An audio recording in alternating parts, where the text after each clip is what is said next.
What did you think of the GDP numbers presented yesterday? Well, let's put this in context.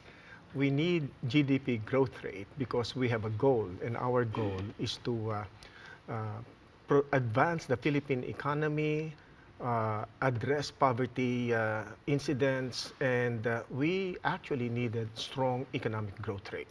In fact, years before, they were saying that we need 7% GDP growth rate for at least 7 years just to catch up with our neighbors and to address meaningfully poverty incidents in the country. We need that. So while we are saying that 6%, 6.1% is still positive, one of the strongest in the region, I think the appreciation of that number is misplaced.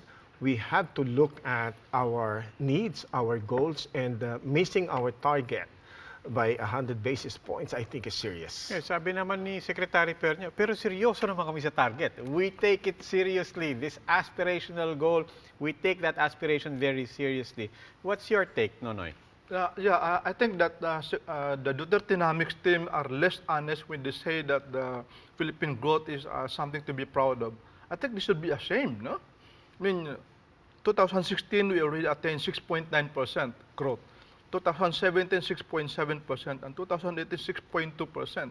That's a huge decline. And of course, they will say that still 6% is better than 5%. But if you look at with our neighbors, the trend is that either everyone, at least for the ASEAN 6, everyone is either flatlining or increasing. Only the Philippines has a declining GDP growth. And that is something I think that this should not be proud of. But in fact, they're saying after India, Vietnam, and China, we're still doing well within the region. We're still one of the fastest growing. Well, in that case, we're are we too optimistic about it? I think we're over-optimistic, and it's not realistic. In fact, our growth rate of 6.1% or 6.2% is much, much better than the growth rate of the U.S. economy. But that is not a fair comparison. So I think we have to put our GDP growth rate targets in context. We have a socio-economic issue that we have to address, and that is poverty.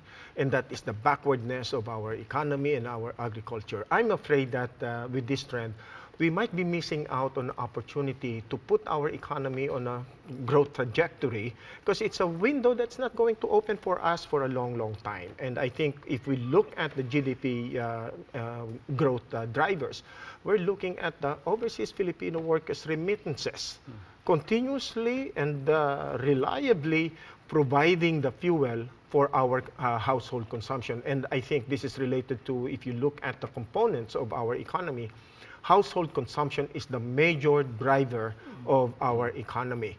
Not foreign investments, not foreign exports, not even public spending. It's the household consumption. And where is that household consumption coming from? It's from the remittances. Yes. So if we forego the opportunity to do something about our economy by way of strengthening the basic economic infrastructure that we have in manufacturing, in agriculture, I think we will be soon missing out on the opportunity to address our socio-economic problems in the country. But Malacanang officials also said the best is yet to come. Is this possible, or are they just pulling our leg? Well, I will not speculate on what they really mean by that, but I think we have to be more laser-pointed with our goals, with our steps, with the measures that we need to take. For example, the statistics also show that our exports are not doing well. Our manufacturing is not doing well. Our agriculture is terrible. These statistics should serve as wake-up calls to our economic managers. So we had the highest inflation rate, but it eased in the final quarter. And the government is projecting that it will continue to ease this year. Is that going to help? I mean, you think this can be sustained, this trend? Managing the economy is one of the most difficult in the world. That's the most difficult task to do. And being that there are so many factors that are beyond your control. For example, oil price. The global price of oil is something that I think you can only dream of containing. Right now, there's a conflict in Venezuela. People do not know what's going to happen there. We saw conflict with the US and Iran, and the major pawn that's being used there is oil. So there's not much you can do with the oil price fluctuations or oil price movements. But there's something we can do locally. Instead of exacerbating the impact of oil price fluctuations in the global market, at least we can do something about the factors domestically. For example, excise tax. Excise tax, I think we saw what happened last year. Soon as the year started, 2018, and the excise tax was implemented right away. We saw oil price in the country, the pump prices shut up. So that's one. I think we have to recognize that there are many factors that we can control, and there are a lot more that we cannot. And I would also say that as a government economic manager, I would have done the same thing yesterday. I don't think you can face the public and say that, in a very bleak posture and say that there's not much we can do. No, I think you have to stimulate interest, you have to stimulate the energy, but you have to present something. Yes. Right now, I think the remittances and the domestic consumption triggering continuous growth of our economy at 6 or 6.1%, that's still okay, but we might be losing out on the opportunity to really do something about the economy. I think what we have seen before is that the export orientation of our economy is not working. We need to address local demand with our local capacity to produce for the local demand.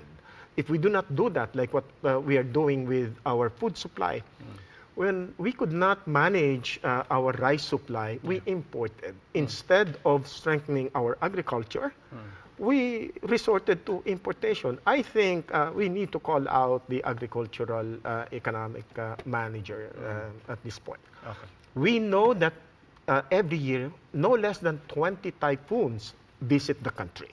If you do not plan for the impact of typhoons on our agricultural economic activity, I don't think you're doing a good job. You have to plan for that. And part of that is you import, but you cannot say you're importing in the middle of a crisis. That will be the worst time to do so. Is the government still projecting a growth rate this year of 7 to 8%?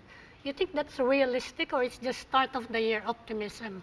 I think the optimism is misplaced, considering that international agencies like the IMF, like the World Bank, even ADB, they're already saying that the next this year is also going to be very, very challenging. And in fact, they already downgraded their projections from 3.1 or 3.2 to just 2.9.